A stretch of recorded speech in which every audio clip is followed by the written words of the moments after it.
자, 오늘은 한양거리에서 18년의 거지로 살았던 한 청년의 이야기를 들려드릴까 합니다.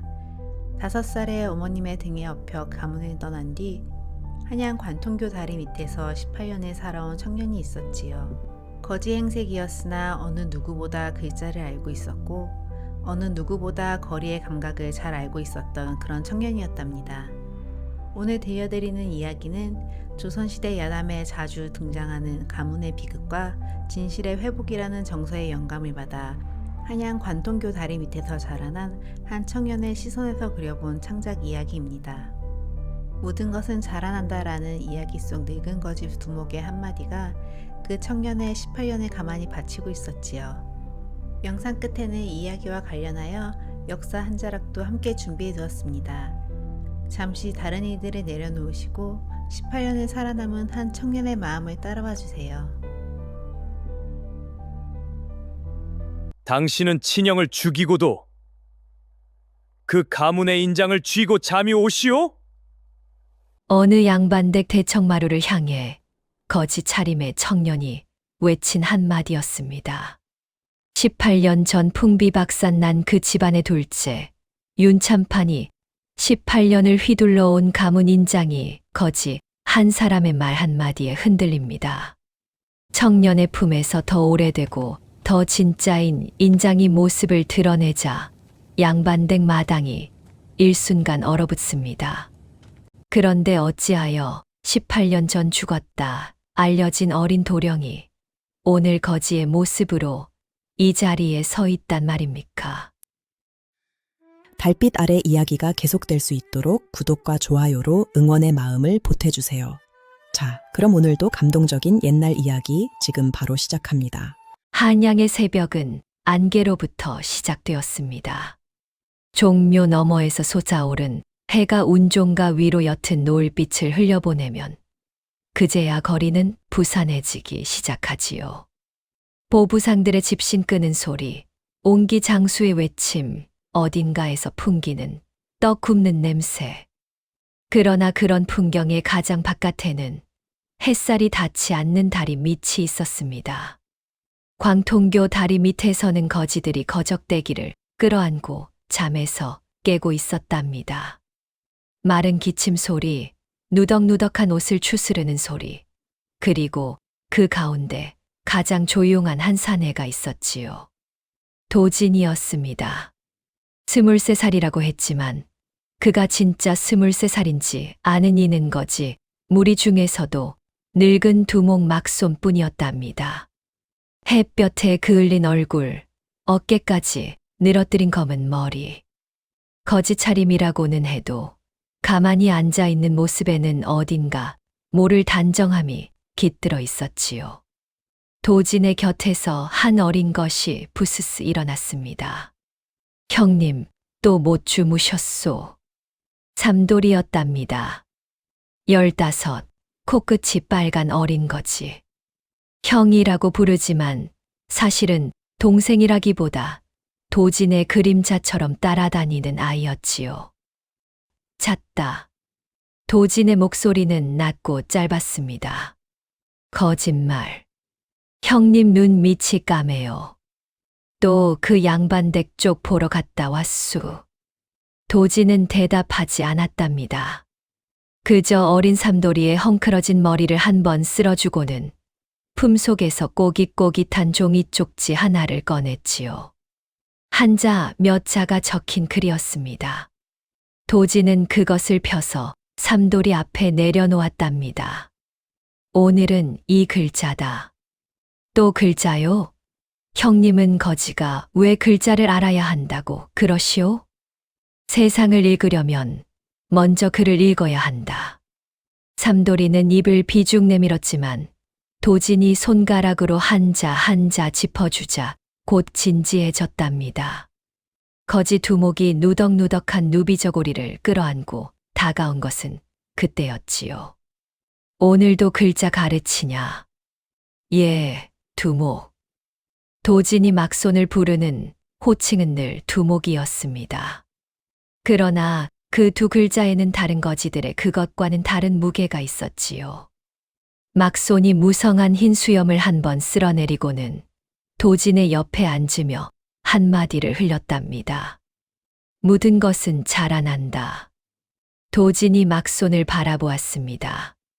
진실은 더더욱 그러하지. 막손은 거기까지만 말하고는 다시 입을 다물었지요.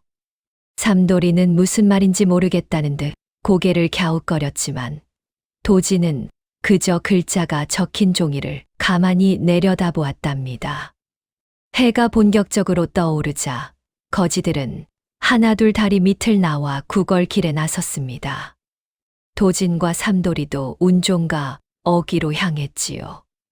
그러나 도진의 발걸음은 늘 그곳으로부터 한 골목 안쪽 운종가 뒤편의 어느 양반댁 골목으로 비껴갔답니다. 윤참판댁이었습니다. 조선 명문가의 하나로 꼽히는 그 집은 검은 기와가 햇살을 받아짙은 빛으로 번들거리는 소슬대문을 가지고 있었지요. 대문 양옆으로는 키 큰 소나무가 두 그루 서 있고 담장 너머로는 화려한 사랑채의 추녀가 살짝 보였답니다. 도진이 그 대문 앞을 지나갈 때마다 멈춰 서서 한참을 바라보는 곳, 그곳이 바로 윤참판댁이었지요. 다른 거지들은 그저 양반댁 앞에서 구걸을 하다 호되게 쫓겨나기나 했지만 도진은 구걸도 하지 않고 그저 바라보기만 했습니다. 그곳이 자신의 진짜 집이라는 사실을 도진은 알고 있었던 까닭이었지요. 그 검은 기와 너머에서 도진의 어머님이 살았고 도진의 아버님이 살았고 도진 자신도 5살까지 살았답니다. 그러나 그 5해의 기억은 도진의 머릿속에서 흐릿한 그림자처럼 남아있을 뿐이지요.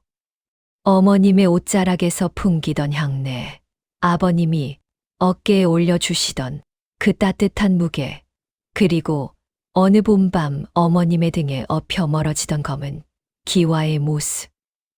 그것이 다였답니다. 도진은 새벽마다 그 대문 앞에 서서 한참을 바라보았지만 한 번도 안으로 들어가 본 적은 없었지요.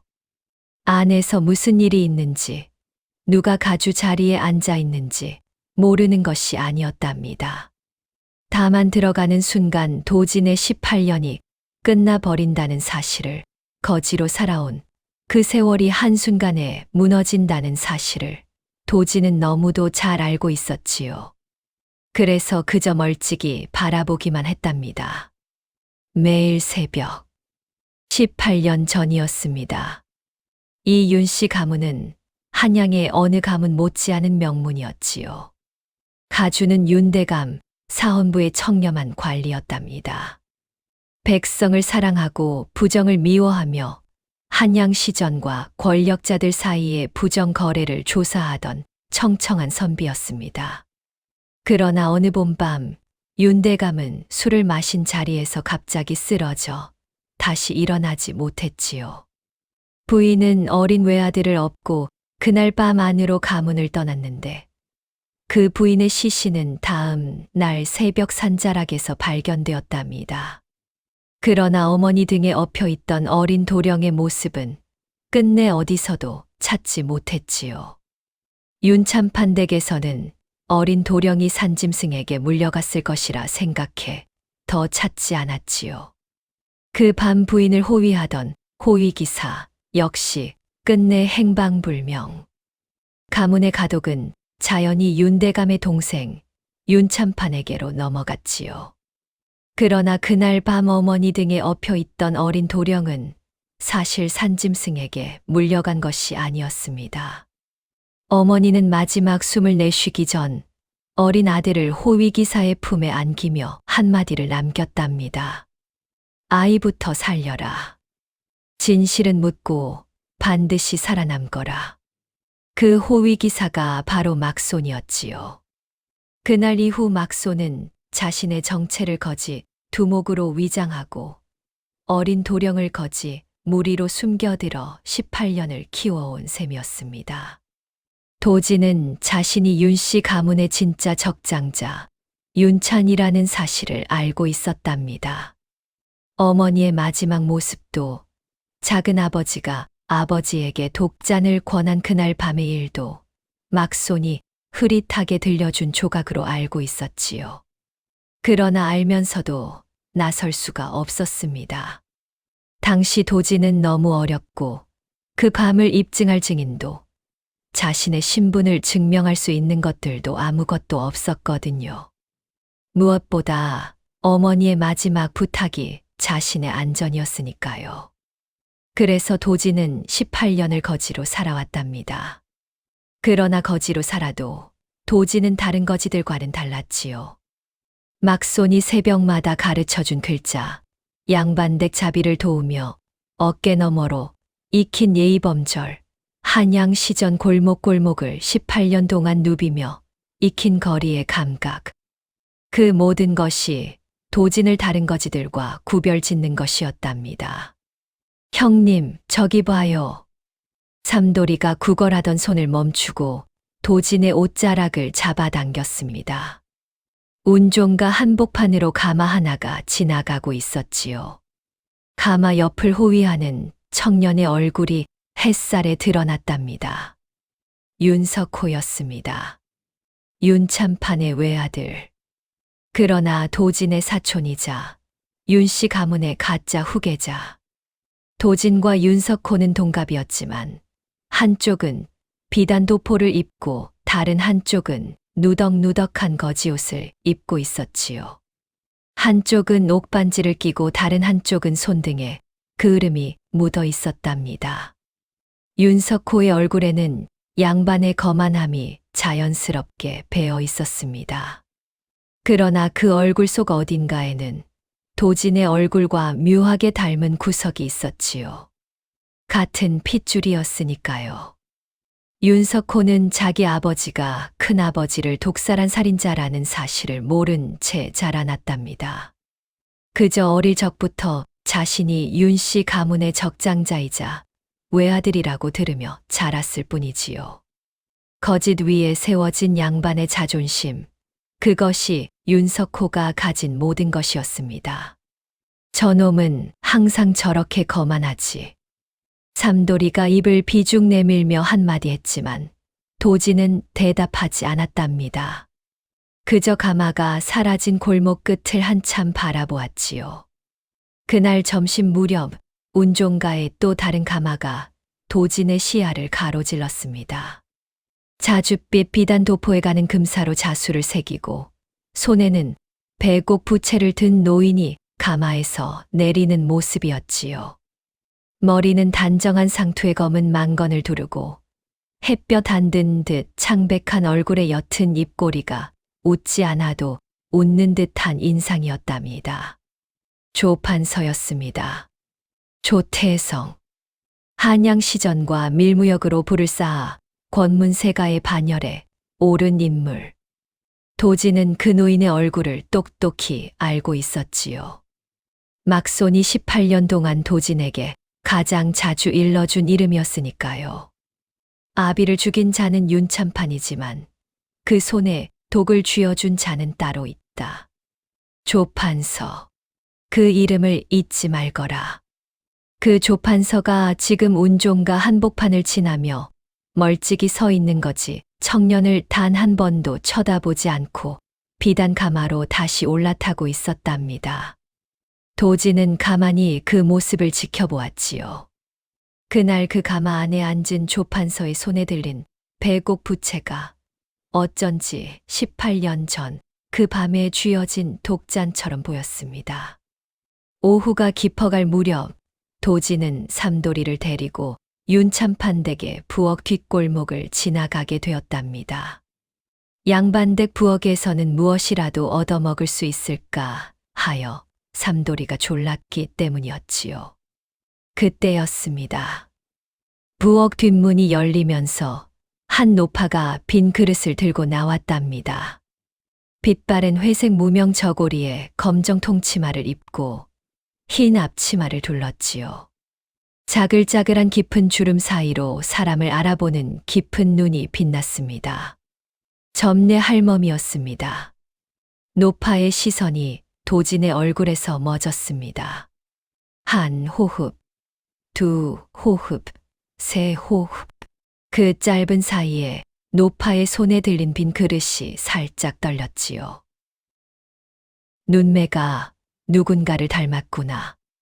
도지는 가만히 노파를 바라보았답니다.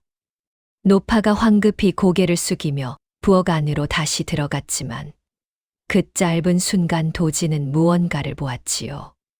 노파의 눈에 어린 18년 전 그 밤을 알고 있는 자의 떨림을. 형님, 저 할멈 왜 저래? 삼돌이가 도진의 옷자락을 잡아당겼답니다. 그러나 도진은 대답하지 않았지요. 그저 닫힌 부엌 뒷문을 가만히 바라볼 뿐이었습니다. 그날 밤 도진은 다리 밑으로 돌아와 막손 앞에 앉았답니다. 두목. 왜? 오늘 윤참판댁 부엌대기를 한 분 봤습니다. 늙은 노파였는데 저를 보고 무언가를 알아본 듯한 눈이었습니다. 막손이 무성한 흰 수염을 천천히 쓸어내렸지요. 한참을 침묵하던 막손이 마침내 입을 열었답니다. 점례라고 했다. 너희 어머님의 시녀였느니라. 도진의 손이 살짝 떨렸습니다. 살아 있었습니까? 살아 있더구나. 18년 동안 그 댁 부엌에서 숨죽이며 도진은 그날 밤 잠을 이루지 못했답니다. 어머니의 마지막 흔적이 그 윤참판댁 부엌 안에 18년을 살아 있었다는 사실. 그것이 도진의 가슴 한구석에서 무엇인가를 흔들기 시작했지요. 며칠이 흘렀습니다. 도진은 평소처럼 운종가 시전 어귀에서 국어를 다녔지만 마음 한구석에는 점례 할멈의 그 떨리던 눈이 자꾸만 떠올랐지요. 어머니의 시녀가 18년을 살아남아 그 댁 부엌에 묶여 있다는 사실은 마치 시간 위에 떠 있는 마지막 등불처럼 느껴졌답니다. 그 며칠 사이에 도진은 윤참판댁 부엌 뒷골목으로 두어 번 더 발걸음을 옮겼답니다. 점례 할멈이 우물에서 물을 기를 시간을 맞춰서 말이지요. 첫 번째는 그저 멀찍이 노파의 등을 바라보고 돌아왔답니다. 그러나 두 번째 날 도지는 마침내 가까이 다가갔지요. 어머님의 시녀 점례 할멈이시지요. 도진의 낮은 목소리에 점례 할멈이 물지개를 내려놓으며 도진을 가만히 바라보았답니다. 노파의 두 눈에 순식간에 물이 차올랐지요. 역시 도련님이셨군요. 살아 계셨군요. 살아 계셨어. 노파가 도진의 손을 떨리는 두 손으로 붙들었답니다. 18년을 묻어두었던 한 단어가 노파의 입에서 떨리며 흘러나오는 순간이었지요. 18년의 무게가 그 손에 모두 실려 있었답니다. 도진은 노파에 떨리는 두 손을 가만히 마주 잡아주었지요. 그러나 그 자리에서 오래 머무를 수는 없었답니다. 부엌 안에서 누가 점례를 찾을지 모르는 일이었으니까요. 도진은 노파의 귓가에 한마디를 낮게 흘렸지요. 할멈, 잘 들으시오. 며칠 안에 큰 일이 있을 것이오. 그 일이 있고 나면 할멈은 자유로워질 것이오. 그러니 그때까지 부엌에서 평소처럼 계시오. 알겠소이까. 노파가 흐느끼며 고개를 끄덕였답니다. 도진이 일어서려는 그때 점례 할멈이 도진의 옷자락을 가만히 붙들었지요. 도련님, 그 전에 한 가지만 여쭤도 되겠사옵니까?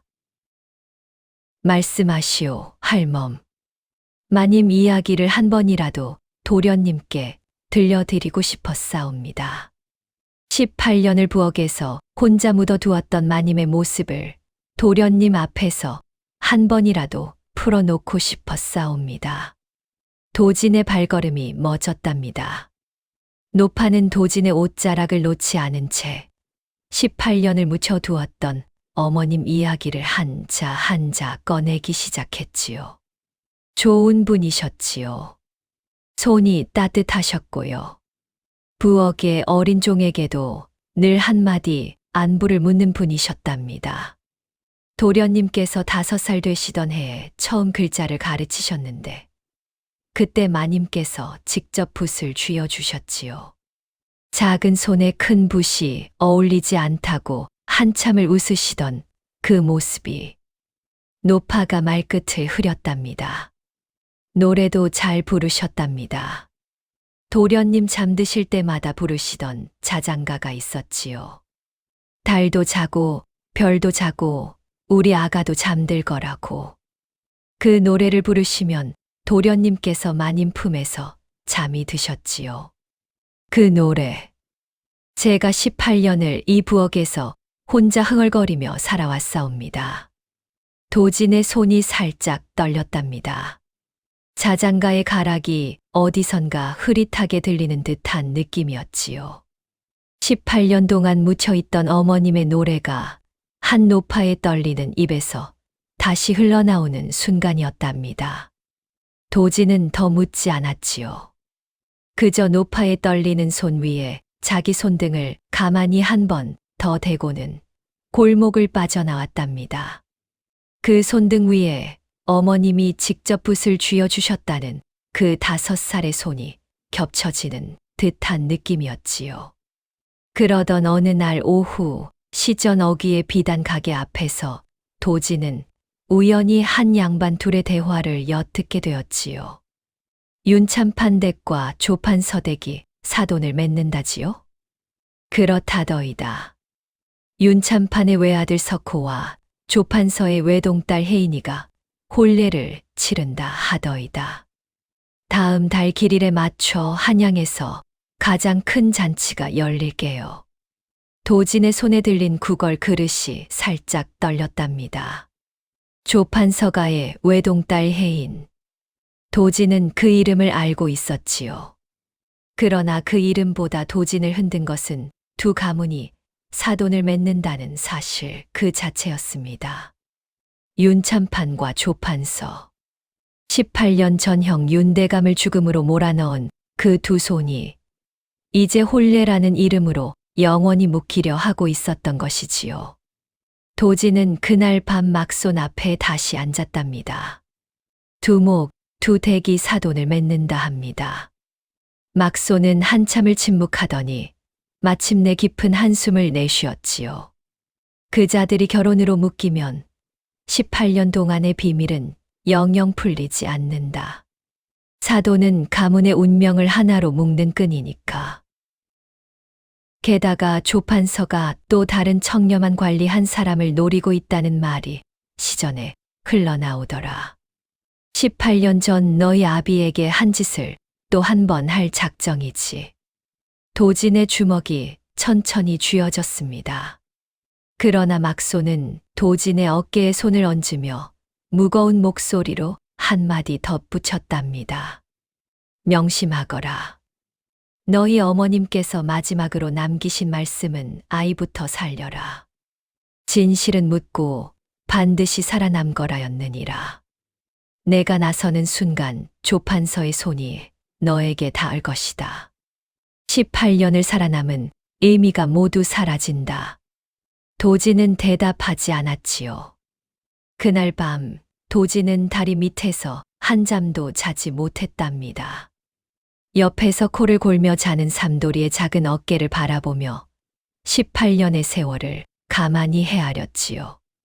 어머니의 무덤조차 알지 못하는 자신의 처지, 윤참판댁 대문 앞에서 멈춰 서기만 했던 수많은 새벽들, 그리고 점례 할멈의 그 떨리던 눈.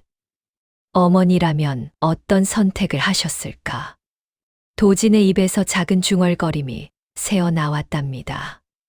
만약 어머니가 살아계셨다면 어머니는 또 한 번 다른 누군가가 자신의 남편처럼 독살당하는 것을 가만히 보고만 계셨을까? 어머니는 점례 할멈이 평생 부엌대기로 묶여 그 댁에서 늙어 죽는 것을 그저 두고 보셨을까? 문득 도진의 머릿속에 한 가지 의문이 떠올랐답니다. 자신은 누구인가? 라는 의문이었지요. 도진다 어쩐 길에서 거둔 보배라는 그 이름이 자기 것인가? 아니면 윤찬인 찬이라는 그 양반댁 도령의 이름이 자기 것인가? 18년을 거지로 살아온 도진의 손등은 햇볕에 그을려 더 이상 양반의 손이 아니었지요. 그러나 그 손 안쪽에는 어머님의 얼굴이 흐릿하게 남아 새겨져 있었답니다. 두 이름 사이에서, 두 삶 사이에서 도진은 18년 동안 한 번도 자기 자리를 정하지 못했지요. 거지의 자리도 온전히 자기 것이 아니었고 양반의 자리는 더더욱 닿을 수 없는 곳이었으니까요. 그러나 그 밤 점례 할멈에 떨리던 눈을 떠올리며 도진은 처음으로 한 가지를 느꼈답니다. 어쩌면 두 자리 다 자기 것이 아니라 그 두 자리 사이에 있는 어떤 자리, 곧 진실을 들고 나설 자의 자리가 자기 것일지도 모른다는 것을. 18년을 거지로 산 것이 아무 의미 없는 세월이 아니었다는 것을. 다만 그 18년이 오늘 밤을 위한 준비였을지도 모른다는 것을. 새벽이 밝아올 무렵 도진은 결심했지요. 진실은 묻으라 하셨으나 어머님, 다른 누군가가 또 한 번 같은 일을 겪는 것까지 모른 척 할 수 없습니다. 그 결심의 마지막 못이 박힌 것은 다음 날 새벽이었답니다. 도진은 더 이상 망설이지 않았지요. 거지 보따리를 등에 메고 곧장 운종가 뒤편의 윤참판댁으로 향했답니다. 윤참판댁 소슬대문 앞이었지요. 도진은 평소처럼 멀찍이 서서 바라보기만 한 것이 아니라 이번에는 대문 정중앙으로 똑바로 걸어 들어갔답니다. 거지 차림 그대로, 거지 보따리를 등에 맨 채로. 문지기가 황급히 도진을 막아섰지요. 이놈, 어디서 거지 따위가. 그러나 도진은 문지기를 비껴 지나 대문 안마당까지 한 걸음 들어섰답니다. 사랑채 쪽에서 윤참판이 자리에서 일어나는 것이 보였지요. 비단 도포의 검은 갓을 쓴 기름기 도는 둥근 얼굴의 그 산에 윤참판이 마당으로 내려서며 호통을 쳤답니다. 내 이놈, 누구의 집인 줄 알고. 도진은 윤참판을 똑바로 바라보았습니다. 18년을 멀리서만 바라보던 작은 아버지의 얼굴을 처음으로 마주 본 순간이었지요. 가까이서 보는 작은 아버지의 눈매는 묘하게도 아버지의 눈매와 닮아 있었답니다. 그래서 더 추악해 보였습니다. 도진은 천천히 그러나 또렷하게 한마디를 꺼냈지요. 18년 전 당신이 묻은 것, 제가 압니다. 윤참판의 얼굴이 일순간 굳었답니다. 그 표정은 잘 다듬은 양반의 가면이 한꺼풀 벗겨지는 순간이었지요. 마당의 노복들도 문지기도 아무도 무슨 영문인지 모르는 채로 그저 거지 청년의 얼굴만 바라보았습니다. 윤참판이 한 발 앞으로 나서며 잠긴 목소리로 물었답니다. 내 놈이 무엇에 안다는 게냐? 도진은 대답하지 않았지요. 그저 윤참판의 눈을 한 번 더 깊이 바라본 뒤 천천히 등을 돌려 대문 밖으로 걸어 나왔답니다. 윤참판이 황급히 문지기에게 손짓했지만 도진은 이미 거지 보따리를 끌어안고 골목 안으로 사라진 뒤였지요. 윤참판은 그날 밤 한참을 사랑채 마당에 홀로 서 있었답니다. 거지 청년이 던지고 간 그 한마디가 마치 18년 동안 가만히 가라앉아 있던 무엇인가를 흔드는 첫 돌멩이처럼 느껴졌기 때문이었지요. 누군가 그 밤을 안다. 윤참판이 처음으로 흔들린 순간이었습니다. 다음 날부터 도진은 점례 할멈과 비밀스럽게 만나기 시작했답니다. 노파는 18년 동안 윤참판댁 부엌대기로 살아남기 위해 침묵을 배웠지만 그 침묵 속에는 어머니의 시녀로서 듣고 본 모든 것이 켜켜이 쌓여 있었지요.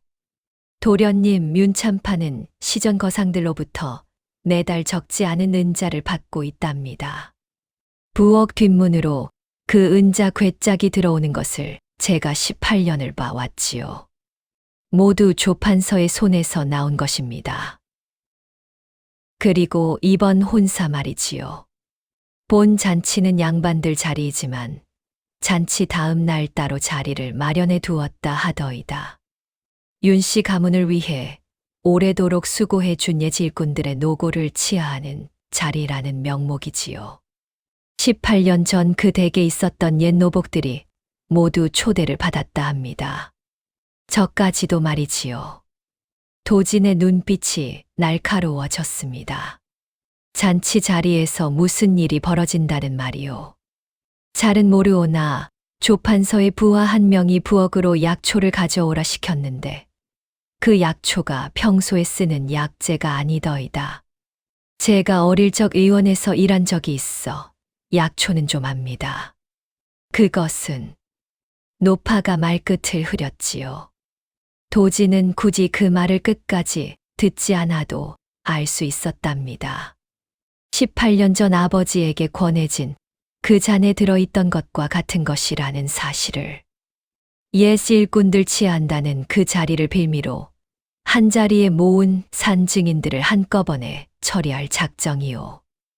노복은 양반과 같은 자리에 앉을 수 없으니 따로 자리를 마련해 두고서 그 자리에 모인 자들이 죽어도 양반 잔치와는 아무 상관없는 일로 처리되겠지요. 도진의 목소리가 낮아졌습니다. 그리고 그 잔치 며칠 전에 새 정적한 사람을 무고로 끌어내릴 계획도 있다 하더이다. 조판서 영감의 사랑채에서 윤참판과 늙은 영감이 그런 이야기를 나누는 것을 부엌 일로 지나가다 들었습니다. 그 정적이 누구인지는 모르오나 시전의 부정을 조사하던 사람이라 하더이다. 도지는 그날 점례 할멈과 헤어진 뒤 곧장 한양관아 쪽으로 발걸음을 옮겼답니다. 시전의 부정을 조사하는 새 관리가 누구인지 알아내야 했지요. 그러나 거지가 관아 안으로 들어갈 수 있을 리는 없었습니다. 도진이 관아 앞에서 어슬렁거리던 그때 한 젊은 관리가 책 보따리를 안고 관아 안으로 들어가는 것이 보였답니다. 새파란 무명 도포에 단정한 갓, 깡마른 체구의 젊은 사내였지요. 도지는 그 청년이 누구인지 한눈에 알아보았습니다. 시전 사람들 사이에서 입에 오르내리던 이름, 조참봉이라 했지요. 도지는 그 자리에서 거지 보따리를 풀어 헝클어진 글자가 적힌 종이 쪽지 하나를 꺼냈답니다. 18년을 두고 막손이 손수 가르쳐온 글씨로 조심스럽게 짧은 글 한 줄을 적어 내려갔지요. 오늘 밤 운종가 다리 밑으로 오시오. 시전 부정의 진짜 흑막을 알려드리리다. 도지는 그 쪽지를 어느 거지 어린아이의 손에 쥐어 조참봉에게 전하도록 시켰답니다. 어린아이가 관아 안으로 쪼르르 들어가는 모습을 멀리서 지켜본 뒤 도지는 다시 다리 밑으로 돌아왔지요. 그날 밤 정말로 조참봉이 운종가 다리 밑으로 찾아왔답니다. 내가 그 쪽지를 보낸 자냐? 조참봉이 어둠 속에서 도진을 보며 물었지요. 도진은 가만히 고개를 끄덕였답니다. 거지인 줄 알았는데 그를 알고 시전 사정도 안다 하니 무엇이냐? 제가 누구인지는 묻지 마시오. 다만 한 가지만 말씀드리겠습니다. 조판서와 윤참판이 영감을 노리고 있소이다. 조참봉이 어둠 속에서 길게 한숨을 내쉬었답니다. 내 그럴 줄 알았다. 도진이 조참봉을 바라보았지요. 조참봉의 목소리는 의외로 무거웠답니다. 내 사실 시전 부정을 한참 전부터 들여다보아 왔느니라. 그런데 길목마다 자꾸만 조판서의 이름이 걸리는데 정작 그 자를 잡아낼 빌미는 잡히지 않더구나. 윤참판이 조판서의 뒤실을 봐주고 있다는 정황도 짚히는데 그것도 증거가 없었지. 게다가 이 일을 더 거슬러 올라가니 18년 전 사간원의 윤대감께서 갑자기 돌아가신 일까지 다 터구나. 그 죽음 직전에 윤대감께서 살피시던 사건이 다름 아닌 시전 부정이었다는 것을. 그러나 그 모든 것이 다 정황뿐 손에 잡히는 것이 없었다. 그런데 거지 청년 하나가 한밤중에 글로 적은 쪽지를 보내며 시전 부정의 진짜 흑막을 알려드리리다라고 하니 한 번은 와봐야 했지. 내가 보낸 그 쪽지의 글씨가 거지의 글씨치고는 단정했던 까닭도 있었느니라. 조참봉이 도진을 한참 바라보며 한마디를 더 보탰답니다. 한데 내 말을 듣자 하니 18년 전 그 일을 두 가문이 같은 손으로 다시 한번 벌이려 한다. 이 말이로구나. 다음 달 길일 전에 나를 무고로 끌어낼 작정이라. 그러하옵니다. 18년 전 윤대감께 했던 것과 똑같은 방식으로. 조참봉의 표정이 일순간 굳었답니다. 내 말이 사실이라면 나도 가만히 있을 수 없겠구나. 더구나 나 한 사람의 목숨이 달린 일이라면 더더욱. 그렇게 도진과 조참봉은 그 밤에 다리 밑에서 약조를 맺었지요. 그날부터 조참봉은 도진의 편에 서서 관아의 정보를 조용히 흘려주고 도진은 거지, 신분으로 두 가문 안으로 잠입할 작전을 짜기 시작했답니다. 작전은 단순했지요. 첫째, 잔치 며칠 전 윤참판댁 자빌꾼 차림으로 잠입해 사랑채에서 오가는 밀담의 서찰을 손에 넣는다. 둘째, 조판서댁의 정략혼사 준비 자리에 거지, 적선의 명목으로 들어가 분위기를 살핀다. 셋째, 윤참판이 휘두르는 가문 인장을 한 번이라도 직접 본다. 인장이라. 막손이 무성한 수염을 한 번 쓸어내리며 물었답니다. 그래야 알 수 있을 것 같아서요. 어머님이 가지고 도망치셨다는 진짜 가문 인장이 따로 있다면 윤참판이 지금 쓰는 것은 가짜일 테니까요. 막손은 한참을 침묵했지요. 도진은 그저 그 침묵을 가만히 받아들였답니다. 그날 밤 도진은 다리 밑에서 잠을 청하려 했지만 쉬이 잠이 오지 않았답니다. 옆에서 자고 있던 삼돌이가 부스스 일어나 도진에게 물었지요. 형님, 또 못 주무시오? 잠시 그렇구나. 형님, 내가 글자 한자 익혔수다. 들어보시오. 삼돌이가 누덕누덕한 옷자락 속에서 종이 쪽지 한 장을 꺼냈답니다. 어제 도진이 가르쳐준 그 한자였지요. 어린 것이 흐릿한 새벽 빛의 종이를 들고 한자 한자 짚어 가며 또렷하게 읽어 보였답니다. 어떻소이까? 잘 읽었지요? 도진의 입에서 처음으로 옅은 웃음이 새어 나왔답니다. 18년을 거지로 살아오며 잘 웃지 않던 한 사내가 어린 것에 어색한 글 읽는 소리에 마침내 웃음을 보인 것이지요. 그래, 잘 읽었구나, 삼돌아. 형님, 내가 글자도 알고 예의범절도 좀 익혀두면 양반댁에서 자빌꾼이라도 데려가 줄지 모르지 않소. 그러면 형님이랑 떨어져도 굶지는 않을게요. 도진이 어린 것에 헝클어진 머리를 가만히 한 번 쓸어 주었답니다. 그러나 그 손의 떨림은 어린 것이 눈치채지 못했지요. 도진은 그 짧은 새벽에 한 가지 생각을 했답니다.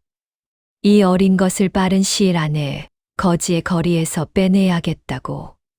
자기가 가문에 돌아가게 되는 날이 오면 이 어린 것을 함께 데려가 글자를 마저 가르치고 예의범절을 마저 익히게 해 주어야겠다고. 삼돌아. 예, 형님. 내가 다 잘하면 형이 너에게 한 자리 마련해 주마. 글자 잘 익히고 있거라. 삼돌이가 어둠 속에서 환하게 웃었답니다. 그 웃음이 도진의 가슴 한구석에 그대로 새겨졌지요.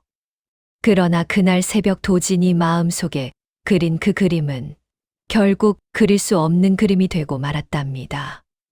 다음 날 새벽 도지는 자빌꾼 차림으로 윤참판 댁에 잠입했지요. 점례 할멈이 부엌 뒷문을 열어주었기에 가능한 일이었답니다. 머리에 무명수건을 두르고 양반댁 자빌꾼들이 입는 갈색 잠방이를 걸친 채로 도지는 부엌 안에서 사랑채 쪽 동향을 살폈답니다. 부엌 안은 새벽 일과로 분주했지요. 가마솥에서 김이 오르고 도마 위에서 칼 소리가 들리고 어린 종 둘이 무거운 물지개를 치고 분주히 오갔답니다. 도지는 자빌꾼의 자세를 흉내내어 등을 살짝 굽히고 시선을 아래로 둔 채 부엌 한쪽에서 장작을 다듬는 일을 거드는 척했지요. 거리 18년이 가르쳐 준 거리의 감각으로 도지는 양반댁 자빌꾼들의 어깨선과 발걸음을 빠르게 익혔답니다. 그러나 한 번은 거의 들킬 뻔한 순간이 있었지요. 사랑채 마님의 시중을 드는 늙은 여종 하나가 부엌으로 들어오면서 도진의 옆을 지나며 한 번 흘겨보았답니다. 못 보던 얼굴인데 여종이 한마디 흘리는 순간 도진의 등에서 식은땀이 흘렀지요. 그러나 그때 점례 할멈이 부엌 안쪽에서 큰 소리로 한마디를 던졌답니다. 어제 시전에서 새로 들여온 자빌꾼이라오. 며칠 부엌길 거둔다고 데려왔지요. 손이 좀 굼떠도 봐주시오. 여종이 한 번 더 도진을 흘겨보고는 사랑채 쪽으로 사라졌답니다. 도진은 그 자리에 한참 그대로 앉아 있다가 점례 할멈 쪽으로 살짝 고개를 끄덕였지요. 점례 할멈의 작은 손짓 하나가 그날 새벽 도진의 정체를 살려준 셈이었답니다. 마침 사랑채에서는 윤참판이 손님 한 사람을 맞이하고 있었지요. 배곡 부채를 든 자줏빛 도포의 노인 조판서였습니다. 이번 일은 자네가 알아서 잘 처리해주게. 조판서의 목소리가 사랑채에서 흘러나왔답니다. 윤참판의 목소리는 그 앞에서 절반쯤 낮추어진 비굴함이 묻어 있었지요. 그자 처리야 어렵지 않습니다. 다만 그 거지 청년이 며칠 전 제 댁 앞에 나타나 묘한 소리를 하고 갔는데 거지 청년? 한낱 거지 따위가 무슨 소리를 한들. 조판서가 배곡 부채를 가볍게 펼치며 한마디 했지요. 그러나 그 부채를 펼치는 손짓에는 묘한 위협이 깃들어 있었답니다. 단지 그자가 18년 전 일을 안다는 듯한 말을 하고 갔습니다. 조판서의 부채가 한순간 멈췄지요. 그러나 조판서는 곧 그것을 다시 살랑살랑 붙이며 한마디를 흘렸답니다. 그렇다면 그 거지도 한자리에 모셔야 할 것 같군. 옛 일꾼들 치하한다는 그 자리에. 알겠는가? 도지는 부엌 뒷벽에 등을 붙인 채 가만히 그 대화를 들었답니다. 두 사람이 잔치를 빌미로 산 증인을 처리하려 한다는 사실을, 그리고 이제는 자신마저 그 명단에 올랐다는 사실을. 그러나 도지는 그 자리에서 분노하지 않았지요. 분노는 어차피 거지 생활 18년이 가르쳐 준 것이 아니었으니까요. 도진의 거지로서의 삶 18년이 가르쳐 준 것은 분노를 묻고 머리를 굴리는 것이었답니다. 조판서가 떠난 뒤 도진은 사랑채 자비를 거드는 척하며 윤참판의 책상 위에 놓인 서찰 한 통을 슬쩍 살펴보았지요. 그 서찰에는 조판서의 글씨로 한 줄이 적혀 있었답니다. 잔치 사흘 전 그자를 무고로 잡아들이게. 증인은 내가 준비함세. 그자가 누구를 가리키는지는 적혀 있지 않았으나 도지는 그 옆에 놓인 명부 하나에서 한 이름을 찾아냈지요. 시전 부정을 조사 중이라는 어느 사간원 관리의 이름이었습니다. 박사간이라 했답니다. 도진이 그 서찰을 손에 든 그 짧은 순간이었지요. 사랑채 바깥에서 누군가의 발자국 소리가 다가왔답니다. 한 걸음, 두 걸음, 세 걸음. 도진의 등이 굳어졌지요. 도지는 황급히 서찰을 원래 자리에 내려놓고 책상 옆으로 한 발 물러섰답니다. 마침 사랑채로 들어선 자는 윤석호였지요. 가마에서 막 내려 사랑채로 향하던 양반의 자식이었답니다. 윤석호가 사랑채 안으로 들어서며 도진을 한번 흘겨보았지요. 도진은 황급히 머리를 더 깊이 숙이며 자빌꾼의 자세를 흉내냈답니다. 그러나 윤석호의 시선은 도진의 얼굴에 잠깐 머무는 듯하다 곧 지나갔지요. 거지의 모습이 아닌 자빌꾼의 차림이라 윤석호가 알아보지 못한 것이었답니다. 게다가 양반의 자식은 자빌꾼의 얼굴을 자세히 보는 법이 없지요. 아버님 어디 계시느냐? 윤석호가 한마디 흘리며 사랑채 안방 쪽으로 사라졌답니다. 도지는 그 짧은 순간 사촌의 등을 바라보았지요. 동갑이지만 한 사람은 비단 도포를 입고 한 사람은 자빌꾼의 갈색 잠방이를 입고 그 사이에 18년이라는 거짓이 가만히 깔려 있었답니다. 윤석호가 사라진 뒤 도지는 가만히 숨을 골랐지요. 식은땀이 무명수건 안쪽으로 흘러내렸답니다. 그러나 도지는 그 자리에서 한 번 더 책상 쪽을 흘끗 살폈지요. 또한 도지는 그 책상 위에서 또 한 가지를 보았답니다. 윤참판이 평소 사용하는 가문 인장이었지요. 한 변이 한 치쯤 되는 옥돌 인장. 도지는 그것을 살짝 빼서 살펴보았는데 옥돌의 빛깔도 무게도 어딘가 어색했지요. 어머니가 도망치시며 진짜를 가지고 가셨다면 이것은 모조품이어야 했답니다. 도진의 직감이 정확하다면 윤참판이 18년을 휘둘러 온 것은 가짜 인장이었습니다. 도진은 그 인장을 다시 제자리에 놓고 자빌꾼들 사이에 섞여 슬그머니 윤참판 댁을 빠져나왔답니다. 며칠 동안 도진의 잠입은 계속되었지요. 한 번은 운종가 어느 골목에서 윤석호의 가마와 마주친 척하며 도진은 일부러 가마 옆에 다가갔답니다. 윤석호가 거지 청년을 한 번 흘겨보았지만 도진은 흠칫한 척하며 그 옆에 떨어진 서찰 한 장을 슬쩍 가져왔지요. 그 서찰에는 정약혼사 잔치의 명부와 함께 누군가 잔치 자리에서 모이는 명단의 명목이 적혀 있었답니다. 그 명단 끝에는 점례라는 이름도 있었지요. 또 다른 날에는 조판서댁 앞에서 거지 적선 자리를 차고 그 댁 노복들의 입을 통해 조판서가 시전 거상들과 어떤 거래를 하는지 흘러나오는 정보들을 모았답니다. 조판서가 최근 어느 의원에게 비밀스럽게 약초 주문을 넣었다는 이야기. 그 약초가 한 번에 여러 사람의 정신을 흐리게 할 양이었다는 이야기. 그리고 잔치 당일 그 약초가 술잔에 풀릴 예정이라는 이야기. 도진의 손에 점점 그림이 그려져 갔지요. 잔치는 단순한 혼례가 아니었습니다.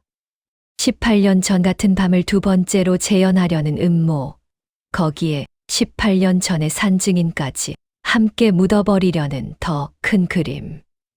그리고 그 모든 것을 도구로 삼은 결혼. 그러나 도진이 윤참판 댁과 조판서 댁을 오가는 며칠 사이, 윤참판은 그 자신도 모르는 사이에 거지 청년의 얼굴을 점점 더 자주 떠올리게 되었답니다. 이놈 어디서 본 듯한데. 윤참판의 사랑채에서 흘러나오는 그 혼잣말은 18년 전 어느 봄밤 형의 눈매와 똑같이 닮은 한 청년의 얼굴 때문이었지요. 도진의 손에 마침내 결정적인 서찰 한 통이 들어온 것은 잠입을 시작한 지 닷새가 되던 날 밤이었답니다. 그 서찰은 조판서가 윤참판에게 보낸 친필 밀담으로 두 가지 음모를 한꺼번에 적어둔 위험한 문서였지요. 첫째, 다음 달 길일 사흘 전에 새 정적 박사관을 무고로 끌어들일 것. 둘째, 길일 다음 날 열리는 예질꾼들 치하 자리에서 18년 전 그 밤을 알만한 옛 노복들과 점례, 그리고 거지 청년까지 함께 술잔에 약초를 풀어 정리할 것. 도지는 그 서찰을 손에 쥔 채 한참을 다리 밑에 앉아 있었답니다. 18년 만에 처음으로 그 두 사람의 손에 적힌 글자로 된 증거가 그의 품에 들어온 순간이었지요. 이걸로 한 방에 끝낼 수 있겠다. 도진이 작게 중얼거렸습니다. 그러나 다음 순간 그는 곧 정신을 차렸답니다. 이 서찰 한 통만으로는 부족했지요. 이것은 새 음모의 증거였지만 18년 전 아버지의 독사를 증명할 수는 없었답니다. 자신이 진짜 후계자임을 증명할 수도 없었지요. 이것을 들고 관아에 가도 작은 아버지는 발뺌하겠지. 거지가 가져온 서찰을 어찌 믿느냐고 할 거다. 도지는 그 서찰을 다시 품속에 넣고 막손에게 한마디 던졌습니다. 두목, 이제 18년 전 그 밤의 산증인을 찾아야 합니다. 점례 할멈만으로는 부족합니다. 그 밤 사랑채에서 두 사람이 마주 앉아 술잔을 들었던 그 자리를 누가 또 보았겠습니까? 막손이 한참을 침묵했답니다. 도지는 그 침묵의 깊이를 그때까지도 알지 못했지요. 시간이 좀 더 필요하다, 도진아. 두목, 시간이 없습니다. 사흘 뒤면 박사관이 무고로 잡혀가고 그 뒤로 닷새면 잔치입니다. 잔치가 끝나면 점례 할멈도 옛 노복들도 어쩌면 저 자신도 안다. 막손이 도진의 어깨를 가볍게 잡으며 말을 끊었답니다. 도진아, 오늘 밤만 다오. 내일 새벽에 너에게 모든 것을 말해주마. 18년을 묻어두었던 것이지만 오늘 밤이면 풀 수 있는 일이니라. 하룻밤만 이 늙은 호위무사에게 다오. 도지는 막손에 흔들리지 않는 눈을 바라보았지요. 18년을 거지 두목으로 살아온 그 사람의 눈빛이 그날 밤만큼은 다른 무엇이었답니다. 도지는 더 묻지 않았지요. 그저 한 번 고개를 끄덕였답니다. 그러나 그 하룻밤이 지나기 전에 일이 먼저 터지고 말았지요. 윤참판이 한양부윤에게 손을 써 운종가, 일대 거지, 무리가 양반댁 자비를 빙자해 도둑질을 일삼는다는 명목으로 거지 색출령을 내린 것이지요. 거지들이 한꺼번에 포졸들에게 잡혀가기 시작했답니다. 옛 다리 밑이 무너지고 어제까지 함께 구걸하던 동료들이 길 한복판에서 끌려가는 모습을 도지는 골목 안쪽에서 가만히 지켜보았지요. 형님, 이거 무슨 일이오? 삼돌이가 도진의 옷자락을 잡고 떨며 물었답니다. 도진은 삼돌이를 가만히 안았지요. 숨어 있거라, 삼돌아. 오늘부터 다리 밑에는 절대 가지 마라. 알겠느냐? 형님은요? 나는 일이 있다. 너는 두목 옆에 꼭 붙어 있거라. 도진이 삼돌이를 막손에게 데려다 주고 다시 운종가로 나갈 무렵 윤참판의 의심은 이미 도진의 정체로 슬슬 좁혀지고 있었답니다. 사랑채 잡일꾼들 중에 어딘가 이상한 자가 있었다는 보고가 윤참판의 귀에 들어갔고 그 잡일꾼이 부엌 뒷문으로 점례 할멈과 가까이 지냈다는 보고도 함께였지요. 점례라. 윤참판이 책상을 내리치며 한마디를 흘렸답니다. 18년을 부엌대기로 살아남은 그 늙은이가 결국 이런 일을 꾸미는 것이로구나. 그날 오후 점례 할멈이 윤참판의 명으로 사랑채로 끌려갔지요. 윤참판은 점례 할멈 앞에 서서 한참을 내려다보았답니다. 노파는 등이 굽은 채로 마당에 무릎을 꿇고 있었지요. 그 거지 청년이 누구인지 말하거라. 모릅니다, 영감. 내 손으로 부엌 뒷문을 열어주었다는 것을 안다. 누구냐? 윤참판이 노복들에게 손짓했답니다. 점례 할멈은 그 자리에서 매를 맞기 시작했지요. 늙은 몸으로 한 대도 견디기 어려운 매가 그날 오후 내내 노파의 등에 떨어졌답니다. 그러나 점례 할멈은 한마디도 입을 열지 않았지요. 어머니의 시녀로서 그리고 그 어머님의 아들을 살리기 위해 저녁 무렵 점례 할멈은 사랑채 뒷마당에서 숨을 거두었답니다. 늙은 몸은 한나절을 버티지 못했지요. 그러나 노파는 끝까지 도진의 이름을 입에 올리지 않았습니다. 18년을 부엌의 가장 낮은 자리에서 숨죽이며 살아온 한 사람의 침묵이 마지막 순간에 어머님 마님을 향한 약속으로 마무리된 셈이었지요. 마지막 숨이 지기 직전 점례 할멈은 곁에 있던 부엌의 어린 종 하나에게만 한마디를 흘렸다 합니다. 도련님, 살아주시오. 마님께서. 그 어린 종의 말로는 노파가 그 한마디를 다 마치지 못한 채 눈을 감으셨다 하더이다. 부엌의 다른 종들이 노파의 시신을 거두려 했지만 윤참파는 그 시신을 마당 한쪽 거적대기 위에 그대로 두라 명했답니다. 18년을 함께 부엌에서 살아온 어린 종들도 그 늙은 노파의 마지막 자리를 멀찍이 바라보며 흐느낄 수밖에 없었지요. 양반댁 사랑채의 위험이라는 것이 한 사람의 죽음을 그렇게 짓밟고 있었답니다. 그 어린 종은 며칠 전 우물가에서 도진과 노파가 손을 잡고 있던 모습을 우연히 본 적이 있었지요. 그 어린 것이 다음 날 새벽 부엌 일을 핑계로 살그머니 빠져나와 거지 무리에게 노파의 마지막 말을 흘려 전했답니다. 그 소식이 거지의 입에서 입으로 막손의 귀에 닿았고 막손이 마침내 도진에게 그 말을 전한 셈이었지요. 그날 밤 도진은 다리 밑이 아닌 어느 한적한 골목 안에서 막손과 만났답니다. 막손이 도진의 손에 점례 할멈의 마지막 말을 전하던 그 순간 도진의 두 손이 무릎 위에서 천천히 떨렸지요. 어머님의 시녀까지 그 자가 도진의 목소리에는 분노보다 더 깊은 무엇이 깔려 있었답니다. 그 두 손은 오랫동안 멈추지 못했지요. 18년을 알지도 못한 채 운종과 한복판을 지나치기만 했던 어머니의 마지막 시녀.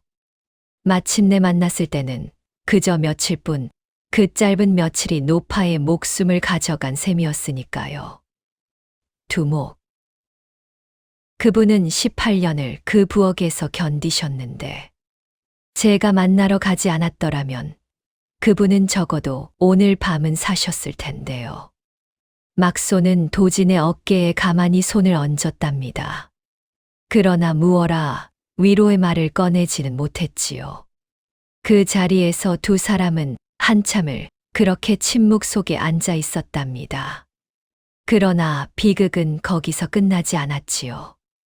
같은 날 밤 윤참파는 한양부윤에게 다시 한 번 명을 내렸답니다. 저번에 보니 다른 한 놈도 그 거지 놈과 같이 다니더구나. 그 거지 청년과 가장 가까이 지내던 어린 것을 잡아오라. 한 번 입을 열게 해보면 그 거지의 정체도 알 수 있을 게다. 그 어린 것이 바로 삼돌이었지요. 도진이 형이라 부르게 한 아이, 형님 따라 글자 한자 배우려고 매일 새벽마다 따라다니던 아이, 코끝이 빨간 천진한 그 어린 것. 막손의 옆에 꼭 붙어 있으라 했건만 도진이 자리를 비운 그 짧은 사이에 포졸들의 손이 그 작은 어깨에 닿은 것이었답니다. 삼돌이는 포졸 셋에게 잡혀 한참을 끌려가다 멈춘 곳이 운종가 한쪽 외진 골목이었지요. 그곳에서 어른들의 손이 어린 것에게 한참을 머물렀다 했답니다. 그러나 삼돌이는 어른들이 무엇을 묻는지조차 끝내 다 알지 못했지요. 도진의 이름 한 글자조차 입에 올리기 전에 그 어린 몸은 새벽이 오기도 전에 식어버렸답니다. 잡혀가던 길에 삼돌이는 한 번 도진의 이름을 부르며 울었다고 그 거리에 늙은 거지 하나가 후일 도진에게 전했지요. 형님, 형님 하고 2번 부르더라고요. 그러나 도진은 그날 밤 다리 밑에 없었고 막손도 그 자리에 없었기에 어린 것에 그 마지막 울음을 받아 안아준 자는 그 거리 어느 누구도 없었답니다. 다음 날 새벽 운종가 한쪽 골목에서 어린 거지 한 명이 차갑게 식어 발견되었지요. 도진이 그 자리에 도착했을 때 삼돌이의 작은 몸은 이미 지프로 엮은 작은 들것 위에 가지런히 놓여 있었답니다. 거지 무리의 동료들이 새벽바람 속에서 먼저 그 어린 것을 거두어 둔 것이지요. 도진은 그 작은 들것 옆에 가만히 무릎을 꿇었답니다. 한참을 그 자리에 그렇게 있었지요. 새벽바람이 차가웠지만 도진은 움직이지 않았답니다. 삼돌이의 작은 손이 무엇인가를 꼭 쥐고 있었지요. 도진이 가만히 그 손을 펴보았답니다. 어제 새벽 도진이 가르쳐 준 그 글자가 적힌 종이 쪽지였지요. 꼬깃꼬깃 구겨진 종이가 차가운 작은 손바닥 안에 꼭 쥐어져 있었답니다. 형이 가르쳐 준 글자라며 그토록 자랑스러워하던 그 한 장. 도진의 어깨가 처음으로 흔들렸답니다. 거지 18년을 살아오며 한 번도 울지 않았던 한 사내가 어린 것의 작은 손에 쥐어진 종이 쪽지 한 장 앞에서 무너졌지요. 나 때문에. 도진의 목소리는 거의 들리지 않을 만큼 낮았답니다. 나 때문에 너희가 죽었구나. 글자를 가르쳤다고. 양반대 근처에 두었다고. 어른들의 일에 어린 것을 끌어들였다고. 내 곁을 비웠다고. 나 때문에.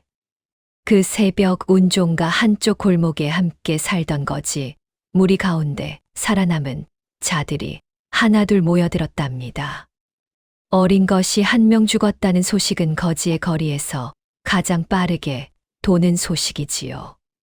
늙은 거지 둘이 지프로 작은 들것을 마저 다듬어 왔고 다른 어린 거지 셋이 골목 끄트머리에 흙무덤 자리를 파기 시작했답니다.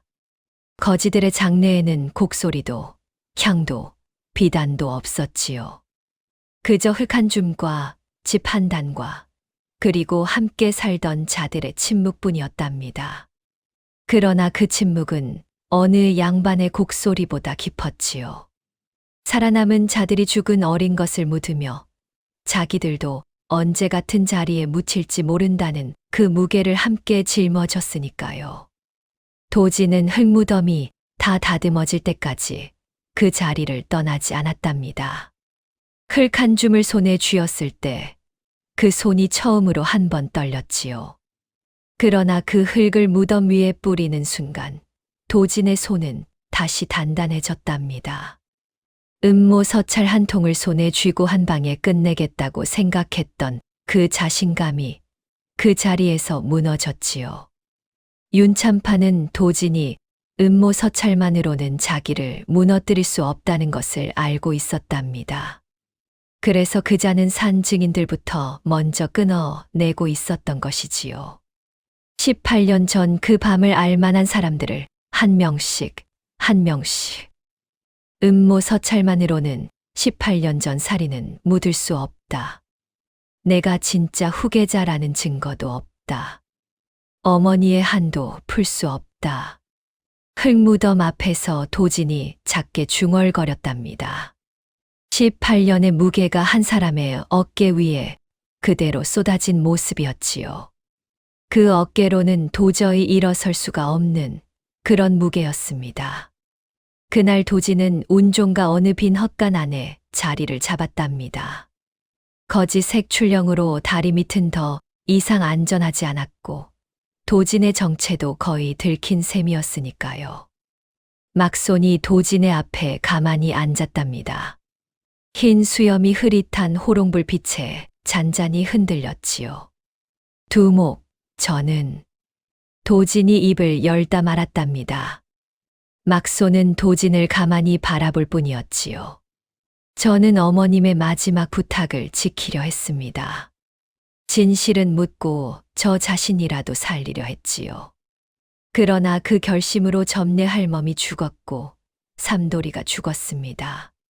18년을 지킨 그 한마디가 결국 또 다른 어머니들의 자식을 죽이는 데 쓰였습니다. 도진의 목소리에 처음으로 떨림이 묻어 나왔답니다. 이대로면 박사관도 죽고 잔치 자리에 모인 옛 노복들도 죽고 그러고 나면 18년 전 그 밤은 영영 묻혀버립니다. 어머님의 한도, 아버님의 억울함도. 두목, 저는 어찌해야 합니까? 음모 서찰만 가지고 관아에 가면 작은아버지는 발뺌할 것이고 저는 거지의 신분으로 끌려갈 것입니다. 진짜 후계자임을 증명할 길이 없고 18년 전 살인을 입증할 증인이 없습니다. 도진은 두 손에 얼굴을 묻었지요. 무너진 모습이었답니다. 18년을 살아남은 거지의 강한 등이 어머니의 유언이라는 무게 아래에서 처음으로 휘어진 순간이었습니다. 막손이 천천히 도진 앞에 무릎을 꿇었답니다.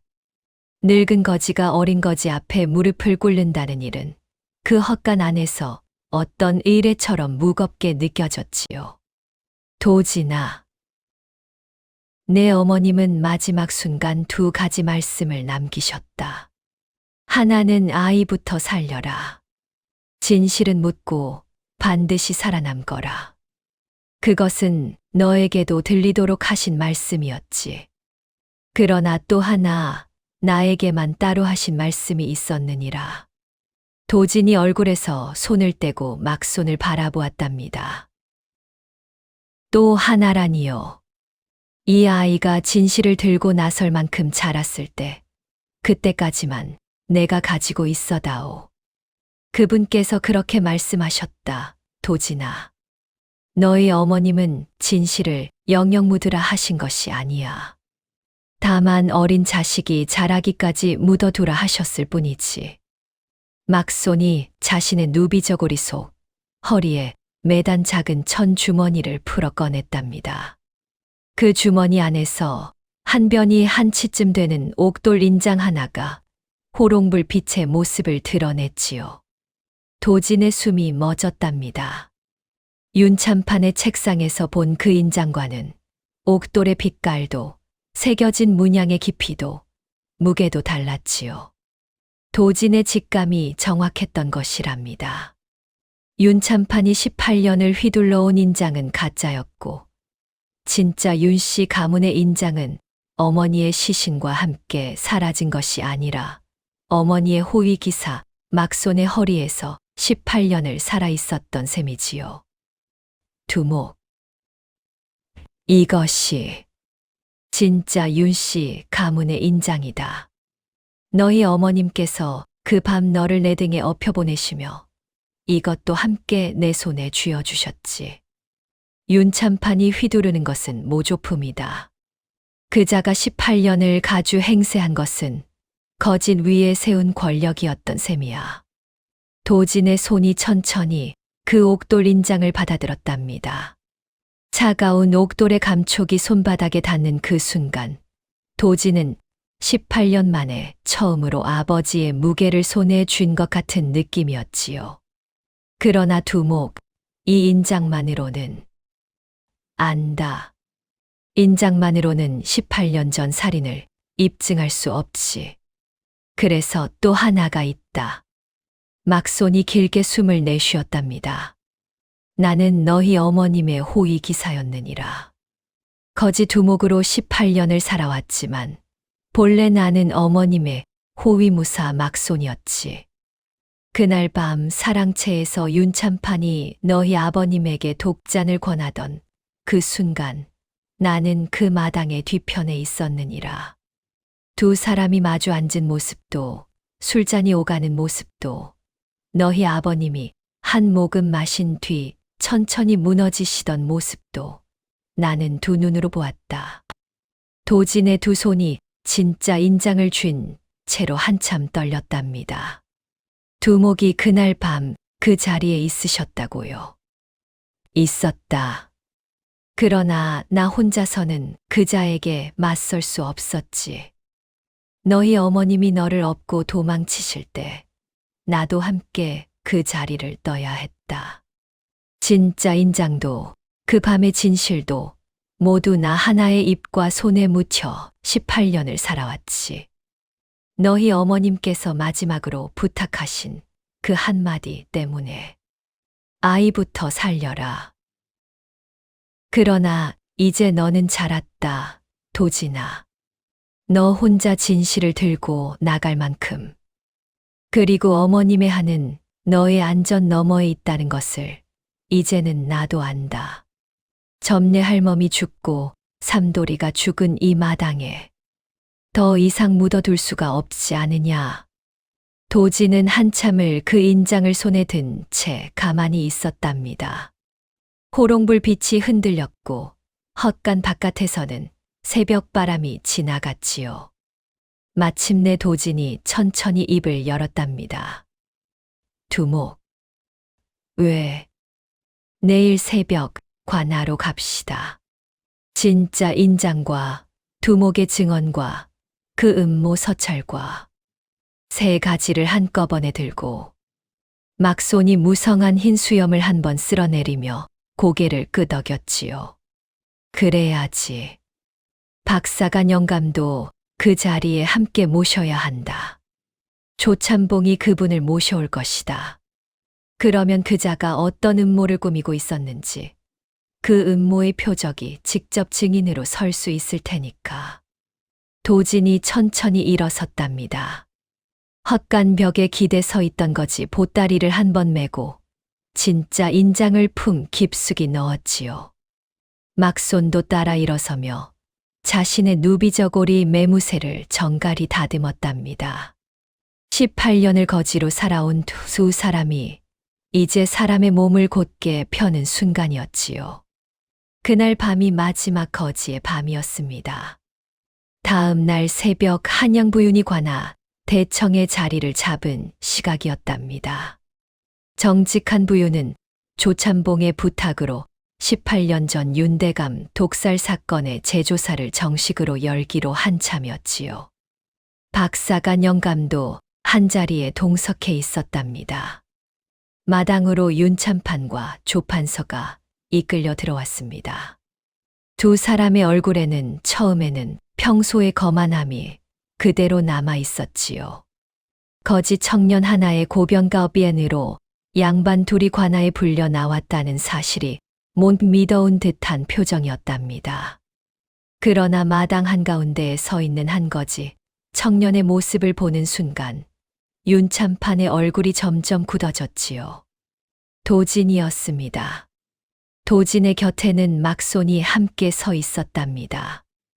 누비저고리는 그대로였지만 두 사람의 등은 곧게 펴져 있었지요.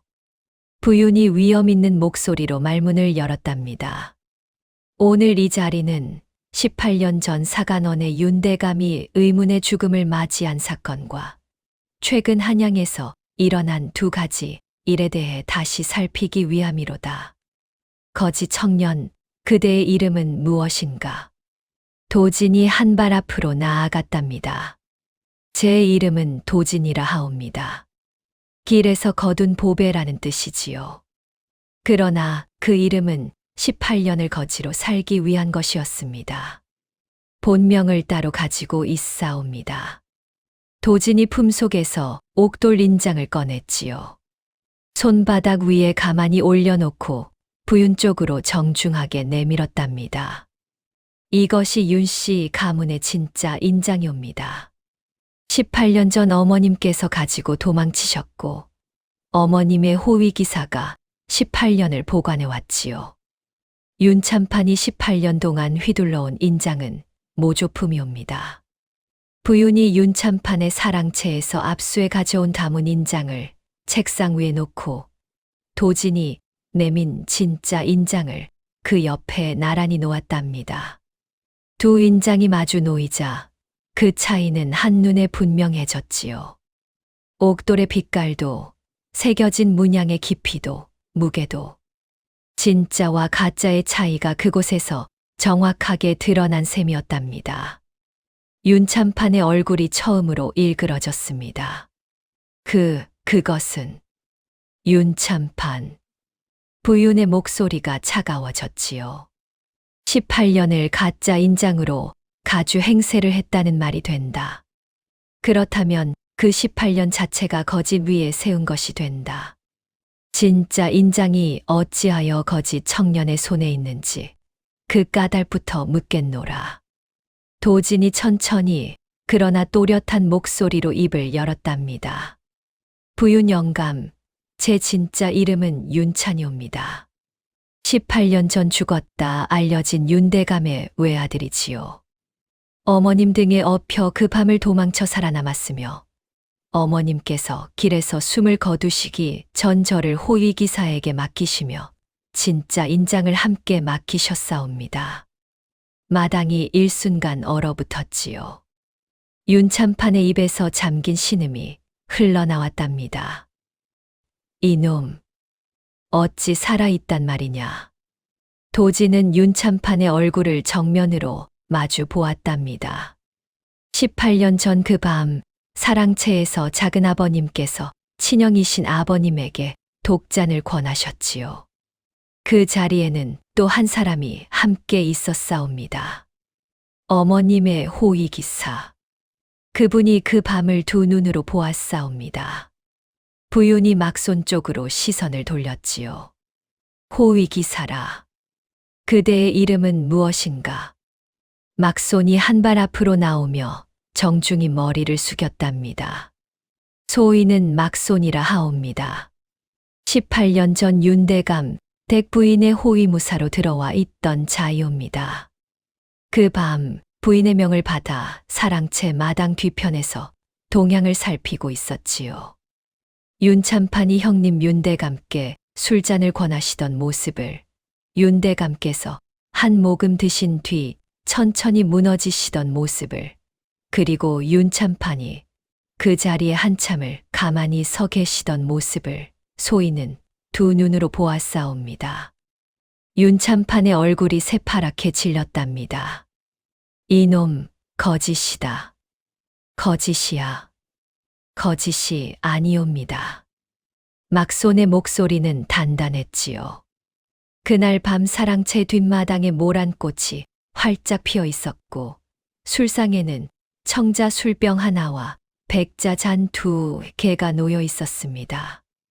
윤참판께서는 그날 짙은 갈색 도포를 입고 계셨고 술잔을 권하시기 전 손수잔에 무엇인가를 한 번 스치게 하셨지요. 18년이 지났지만 그 밤의 모습은 한 폭의 그림처럼 제 눈에 남아 있사옵니다. 부윤의 얼굴이 굳었답니다. 막손이 묘사한 그 밤의 풍경이 너무도 구체적이어서 그것을 거짓으로 꾸민다는 일은 18년 전 그 자리에 있지 않고서는 불가능했지요. 그러나 도지는 거기서 멈추지 않았답니다. 부윤 영감. 그 일은 18년 전 일이오나 같은 자가 같은 일을 또 한 번 꾸미고 있사옵니다. 도진이 품속에서 음모 서찰을 꺼내 부윤에게 내밀었지요. 이것은 조판서가 윤참판에게 보낸 친필 밀담입니다. 다음 달 길일 사흘 전 시전 부정을 조사 중인 박사가 영감을 무고로 잡아들이고 길일 다음 날 열리는 옛 일꾼들 치하 자리에서 18년 전 그 밤을 알만한 옛 노복들과 점례할 몸 그리고 저까지 함께 술잔에 약초를 풀어 정리하겠다는 내용이옵니다. 양반과 노복은 한 자리에 앉을 수 없으니 노복들의 자리를 따로 마련해 두고 그곳에 약초를 풀겠다는 셈이지요. 그러면 그 자리에 모인 자들이 한꺼번에 쓰러져도 양반 잔치와는 무관한 일로 처리될 수 있을 테니까요. 부윤이 서찰을 펼쳐 읽었답니다. 그 글씨는 조판서의 친필이었지요. 박사간 영감이 자리에서 일어서며 도진을 향해 깊이 머리를 숙였답니다. 아니, 이것은 무고한 이들을 살리신 셈이군. 거지 청년. 아니, 윤찬 도령. 조판서가 처음으로 평정을 잃었지요. 배곡 부채가 손에서 떨어져 마당의 흙 위에 굴렀답니다. 노련한 늙은 여우의 얼굴에는 18년 만에 처음으로 황망함이 떠올랐습니다. 어찌 그 서찰이 이놈의 손에 잔치상에 약초를 풀어 한꺼번에 정리하겠다는 그 글씨, 영감의 친필이지요. 영감의 사랑채 책상 위에서 영감께서 직접 쓰셨던 글씨를 저희 댁 부엌댁이었던 점례 할멈이 18년을 두고 영감의 손짓을 봐 왔사옵니다. 글씨의 주인을 모를 리가 없지요. 도진이 한 발 앞으로 나오며 조판서를 똑바로 바라보았답니다. 그 한 걸음에는 18년이 실려 있었지요. 영감. 조판서의 옅은 입꼬리가 처음으로 떨렸답니다. 영감의 잔치상에 풀려고 했던 그 약초가 어제 점례 할멈의 등에 떨어진 매로 먼저 한 사람을 가져갔지요. 18년을 그 댁 부엌에서 숨죽이며 살아온 노파의 마지막이 어제 저녁 사랑채 뒷마당에 거적대기 한 장 위였사옵니다. 도진의 목소리가 처음으로 흔들렸답니다. 그뿐인 줄 아십니까? 영감댁 잔치의 명단에 자기 이름이 들어있는 줄조차 몰랐던 어린 것 하나도 어제 새벽 운종가 골목에서 차갑게 식었사옵니다. 15이었사옵니다. 저를 형이라 부르며 글자 한자 배우려고 새벽마다 따라다니던 어린 것이었지요. 그 어린 것의 손에는 제가 가르쳐 준 종이 쪽지 한 장이 꼭 쥐어져 있었사옵니다. 도진이 한 걸음 더 조판서 쪽으로 다가갔답니다. 영감. 그 종이 쪽지 한 장의 무게가 영감 손에 들렸던 그 배곡 부채보다 가볍다고 생각하시오? 조판서가 한 걸음 뒤로 물러섰지요. 부채가 떨어진 자리에서 흙먼지가 살짝 일었답니다. 18년을 시전 한복판에서 거상들을 손바닥 위에 부려온 한 늙은 여우가 한낱 거지 청년 한 사람의 한마디 앞에서 처음으로 한 걸음 뒤로 물러서는 순간이었지요. 그 자리에 모인 관리들 가운데 누구도 입을 떼지 못했답니다. 18년의 거짓이 한순간에 무너지는 모습을 그 마당 안에 모두가 같은 침묵으로 지켜보았지요. 윤참판이 갑자기 발악하듯 한마디를 외쳤답니다. 부윤 영감 거짓이요. 이놈은 어디서 굴러먹던 거지인지 알 수도 없는 자요. 인장이고 서찰이고 누가 꾸며냈을지 모르는 일 아니요. 부윤의 시선이 윤참판을 향했지요. 차가운 시선이었답니다. 윤참판. 그 인장의 진짜 여부는 한양 어느 옥장이의 눈으로 가려도 될 일이다. 막손의 증언에서 묘사된 그 밤의 풍경은 18년 전 그대 댁 사랑채를 드나들었던 늙은 노복 누구에게 물어도 확인이 될 일이다.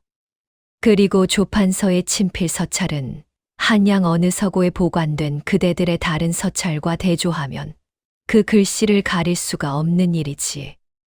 그대가 거짓이라 외친다 하여 진짜가 거짓이 되는 것은 아니다. 부윤의 한마디 한마디가 마당의 흙 위에 떨어졌답니다. 윤참판은 그 한마디마다 한 걸음씩 무너지는 듯 했지요.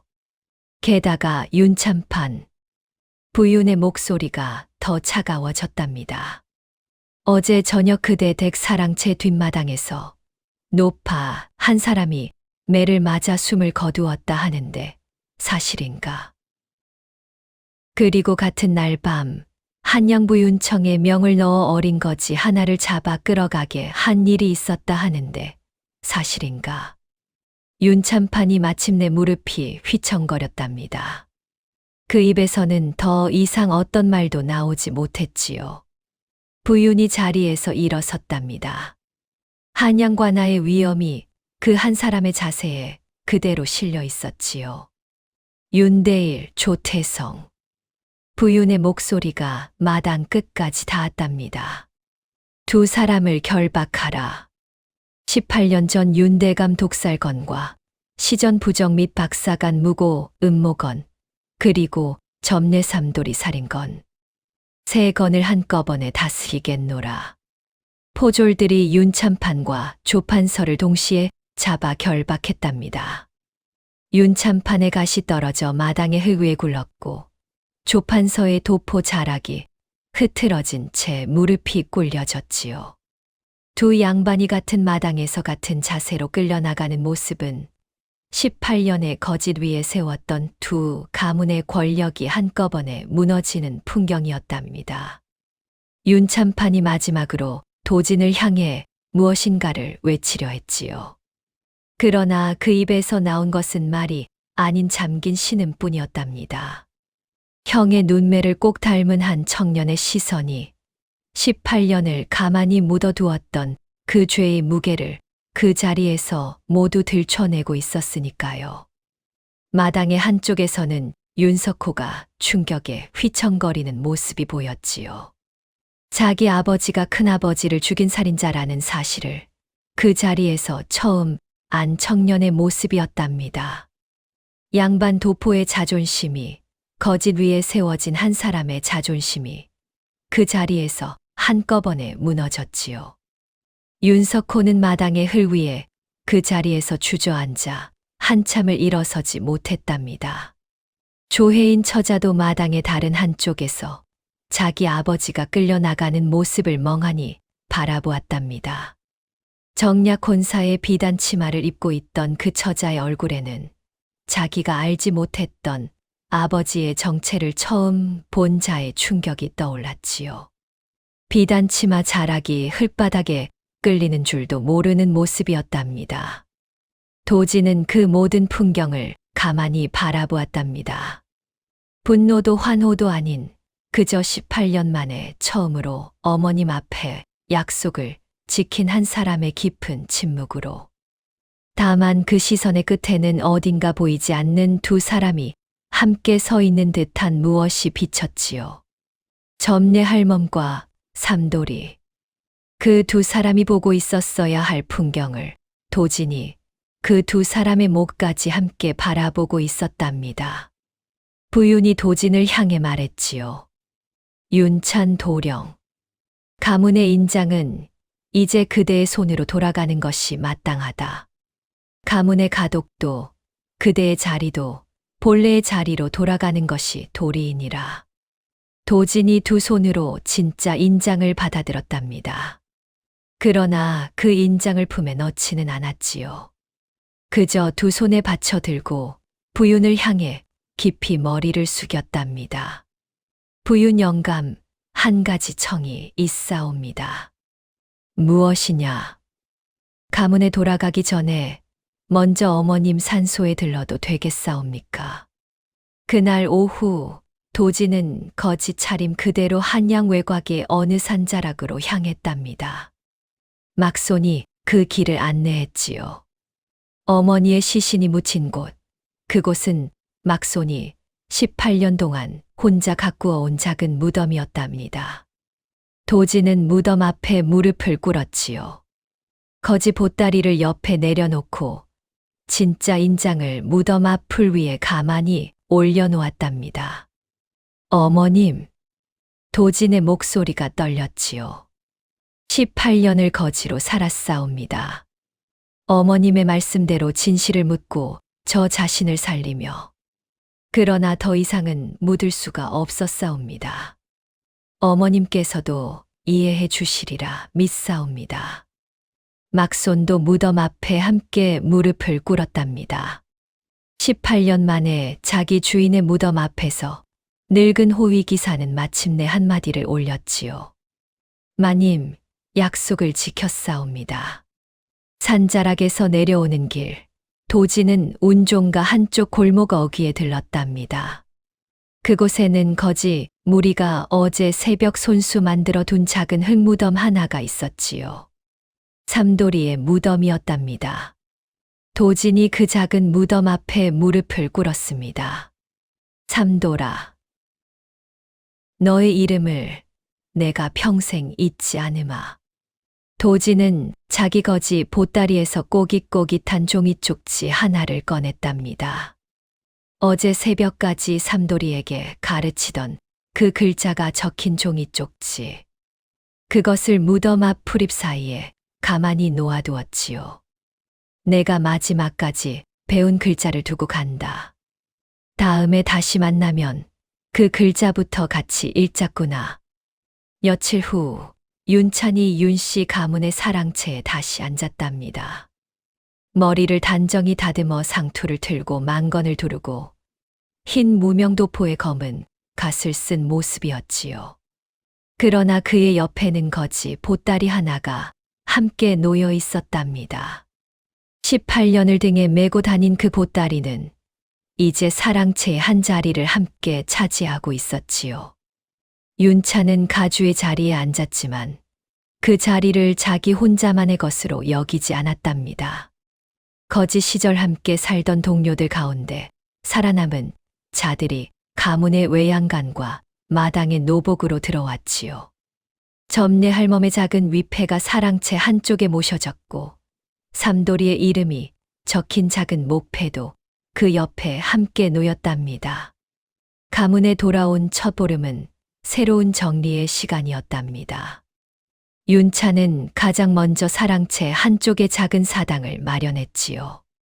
점례 할멈의 위패와 삼돌이의 목패가 그곳에 모셔졌답니다.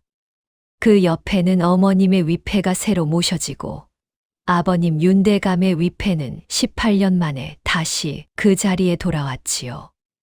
네 사람의 위패가 한자리에서 만나는 그 순간 윤차는 그 사당 앞에 한참을 무릎 꿇고 앉아 있었답니다.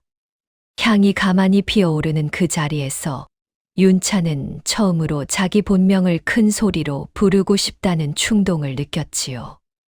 그러나 그 입에서 나온 것은 다른 한마디였답니다. 이제 한자리에서 다시 만나셨습니다. 늦었지만 마침내 모두 한자리에. 다음으로 윤차는 18년 동안 윤참판댁에 묶여있던 노복들을 한자리에 모았답니다. 그 중에는 18년 전 윤대감 댁에서 함께 일하다 도령의 죽음으로 이 댁에 흡수된 자들도 적지 않게 있었지요. 그들 앞에서 윤찬이 한마디를 던졌답니다. 오늘부터 그대들은 자유라네. 가문에 남고 싶은 자는 남고 떠나고 싶은 자는 떠나도 좋네.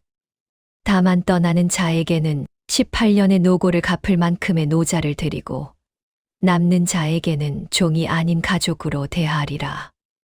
노복들 가운데 절반은 그 자리에서 흐느꼈지요. 18년을 노복으로 살아온 자들에게 자유라는 그 두 글자는 처음 들어본 단어였답니다. 그중 가장 늙은 한 노복이 무릎을 꿇으며 한마디를 올렸지요. 마님, 이 늙은 몸이 어디 가겠습니까? 도련님 곁에서 마저 살다 가겠사옵니다. 그래야 점례와도 다시 만날 자리가 있을 것이요. 윤차는 그 늙은 노복의 어깨를 두 손으로 가만히 잡았답니다. 18년의 거짓이 무너진 자리에 18년의 한이 마침내 풀려나는 자리였지요. 운종과 다리 밑에 살아남은 거지, 무리도 잊지 않았답니다. 윤차는 막손과 함께 가문의 마차를 끌고 다리 밑으로 직접 향했지요. 어제까지 함께 살던 거지들에게 한 명씩 노자와 옷가지를 나누어 주고 일할 수 있는 자들은 가문의 외양간과 마당으로 데려왔답니다. 어린 거지 몇은 가문 안에 새 식구로 받아들여 글자와 예의범절을 가르치는 새 일과를 시작했지요. 삼돌이가 더 살았더라면 그 자리에 가장 먼저 앉았을 어린 것이었답니다. 다리 밑에 늙은 거지 하나가 윤찬을 보며 한마디를 흘렸지요. 도지나 아니지, 윤찬 도련님. 우리는 그저 한 사람이 자기 자리로 돌아간 줄 알았더니 그 사람이 우리까지 데려가 주는구먼. 윤찬은 그 늙은 거지의 손을 두 손으로 잡았답니다. 제가 18년을 여기서 살았습니다. 여기 사람들이 제 진짜 가족이었지요. 가족을 두고 가는 가주가 어디 있겠습니까? 마지막으로 윤차는 한양 외곽의 어머니 무덤을 새로 단장했답니다. 18년을 막손 혼자 갖고 온 그 작은 무덤 위에 새 흙을 덮고 묘비를 세웠지요. 그 묘비에는 어머님의 이름과 함께 한 줄이 더 새겨졌답니다. 한 아이를 살리신 어머님. 그 아이가 18년 만에 어머님 곁으로 돌아왔습니다. 막소는 그 묘비 앞에서 한참을 서 있었지요. 18년의 호위무사 노릇이 그 묘비 한 줄로 마침내 마무리되는 자리였답니다. 마님, 약속을 지켰사옵니다. 막손이 한 번 더 그 말을 올렸지요. 18년 전에도 그 자리에서 했던 약속이 다시 한 번 같은 자리에서 마무리되는 순간이었답니다. 윤차는 막손의 어깨 위에 자기 손을 얹었지요. 두목. 예, 도련님. 두목이 아니라 이제 막손 어른이라 부르겠습니다. 18년의 호위무사 노릇은 오늘로 끝났으니 앞으로는 제 곁에서 그저 편히 늙어 가셨으면 좋겠습니다. 막손이 그 자리에서 처음으로 옅게 웃었답니다. 거지 두목으로 18년, 호위무사로 그 이전 어느 세월, 그 모든 역할이 그 묘비 앞에서 끝나는 듯한 웃음이었지요. 가문에 돌아온 한 달이 지난 어느 새벽이었답니다. 윤차는 평소처럼 가주의 자리에서 일어나 사랑채 마당으로 나섰지요. 그 손에는 한자 적힌 종이 쪽지가 들려 있었답니다. 18년 전 어느 새벽 도진이 삼돌이에게 가르치던 그 글자가 적힌 종이었지요. 윤차는 그 종이를 사당 안삼돌이의 목패 앞에 가만히 놓아두고는 한 번 깊이 절을 올렸답니다. 삼돌아, 내가 마지막까지 손에 쥐고 갔던 글자, 이제는 이 가문 안에서 다른 어린 것들이 이어서 배우고 있단다. 다음에 다시 만나면 그 모두의 이름을 너에게 일러주마. 윤찬이 18년 전 어머님의 마지막 말씀을 마침내 끝까지 풀어낸 셈이었지요. 아이부터 살려라. 진실은 묻고 반드시 살아남거라. 그러나 어머님께서 미처 말씀하지 못하신 마지막 한 구절이 윤찬의 마음에는 새겨져 있었답니다. 아이가 자라거든 그제야 진실을 잘하게 하라. 윤찬이 사랑채 마당으로 나서며 새벽 안개 너머를 한번 바라보았지요. 그 안개 너머에는 한양 외곽의 어머니 무덤이 있고 그 너머에는 운종가 다리 밑에 옛자리가 있고 그 너머에는 18년이라는 세월이 가만히 깔려 있었답니다. 모든 것은 자라나는 법입니다. 거짓 위에 세운 집은 결국 그 거짓의 무게로 무너집니다. 이야기에서 제 마음에 가장 오래 남는 장면이 있어요. 새벽 운종가 골목에서 어린 삼돌이의 작은 손에 쥐어진 꼬깃꼬깃한 종이 쪽지 한 장, 바로 그 장면이에요. 도진이 어제 새벽까지 가르치던 그 글자가 적힌 종이, 어린 것이 마지막까지 형님이 가르쳐준 글자를 손에 꼭 쥐고 떠난 그 순간, 세상을 읽으려면 먼저 글을 읽어야 한다고 형님이 가르쳐 주셨던 그 말씀을 어린 것은 끝까지 손에서 놓지 않았던 것이지요.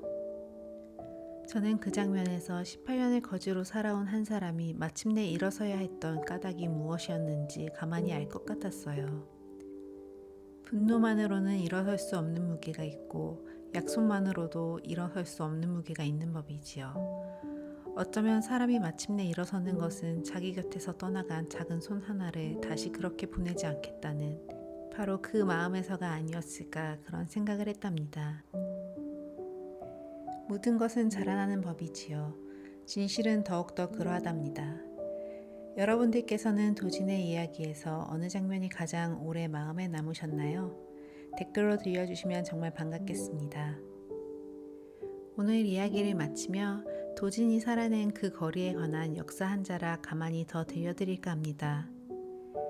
도진이 18년을 살았던 그 달이 관통무교라 했지요. 흔히 그저 다리 밑이라 하며 한적한 외진 자리 같지만 그 관통교는 실은 그런 자리가 아니었답니다. 조선 한양의 도성 안에서 가장 큰 다리였어요. 육조거리에서 운종가를 지나 숭례문까지 이어지는 한양 도성의 중심 통로, 그 길목에 놓인 다리였답니다. 도성 안에서 가장 많은 사람이 오가던 자리, 그 다리 밑이 도진의 18년의 자리였던 것이지요. 지금의 청계천 광교다리, 거기가 바로 이 이야기 속 그 다리 자리였답니다. 도진이 매일 국어를 다녔던 그 시장거리도 이름이 있었지요. 운종가라고 했답니다. 사람들이 구름처럼 모인다 하여 운종가. 운종가에는 비단가게, 옹기장수, 떡 굽는 자리, 양반의 가마, 보보상의 집신 소리가 모두 함께 있었어요. 양반과 상인과 노복과 거지가 한 자리에서 만나던 자리, 그 거리가 바로 운종가였답니다. 도진이 윤석호의 가마를 마주치고 조판서의 배곡부채를 멀찍이 바라보던 그 자리도 모두 운종가 한복판이었지요. 오늘 이야기에서 막손 두목이 도진에게 가만히 흘려준 한마디가 있었어요. 묻은 것은 자라난다. 진실은 더더욱 그렇다. 사실 이런 정서가 조선 야담에서 참 자주 등장하는 가르침이랍니다. 거짓 위에 세운 집은 결국 그 거짓의 무게로 무너지고 오래 묻혀있던 진실은 때가 되면 한 그루에